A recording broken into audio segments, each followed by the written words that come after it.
Hey, good morning. It's Dr. James. I hope you're off to a beautiful start this morning. It is so good to see you.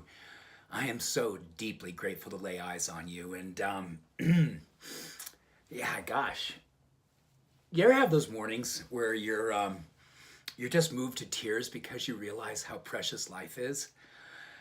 That's this morning. Just after about 4 a.m. this morning, the first beads of sweat broke off my forehead and literally dropped on right under the heart space. And I stopped everything. I just took that bead of sweat and I just pushed it through my heart and into my soul. And I remembered a time in my life. I was 15 years old.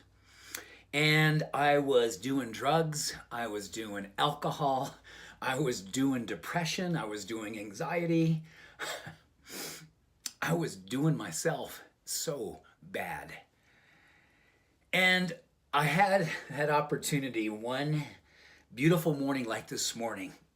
I was looking out through this little apartment that my mom was renting for my brother and I. We were sharing a room, and I had this set of dumbbells that my mom had helped me get. And they're out on the porch, and it was winter. I just got them. It was my birthday, just after March 22nd. And I was hungover. I think I probably got home at 2 or 3 in the morning. I was a mess. I was depressed. I was ashamed of myself. And went out there in the porch. It was 20 degrees in the morning. It was gray. It was dark. It was Vermont in March. And I laid on that bench. And I grabbed those dumbbells. And I started to work. And I started to work. And I started to feel my heart open. I started to feel this sense of self and this preciousness of life. And I started, for the first time in maybe my entire life, wake up. And I started to feel myself. I started to feel my heart go, oh, I'm beginning to love you. I'm beginning to feel you, your truth. And every morning over the next 5 years, I continue to drink, I continue to do drugs, I continue to do a lot of dark stuff. And then finally one morning, as I was doing my work out, I moved myself out of my self-imposed oppression. And I never got wasted again, ever. I have now been moving in this space of grace for over 35 years. Conscious, sober, awake. My life is so far from perfect, but at least I'm here for it.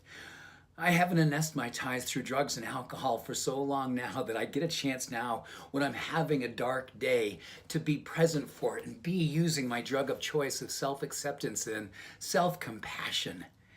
And that's how I get through.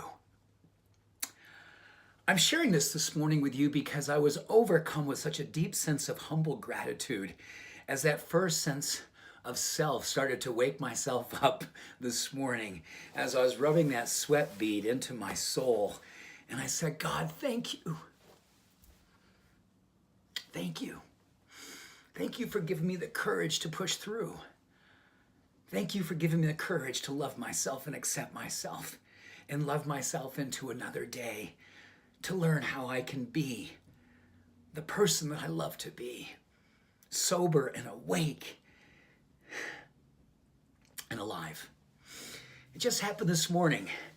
And I wonder if you've ever had those mornings when you just caught a glimpse of yourself and you're just so grateful to be alive. That was this morning for me, and it's pretty much every morning, but every now and then it hits me like a ton of love, a ton of light, and it broadcasts itself.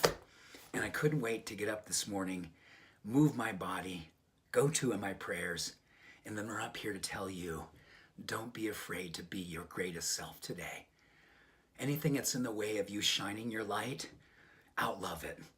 Anything in the way of you being in your self-oppression of darkness, outlight it. Stand in your truth, be your truth, and love yourself into your truth. I love you. Peace and love for now.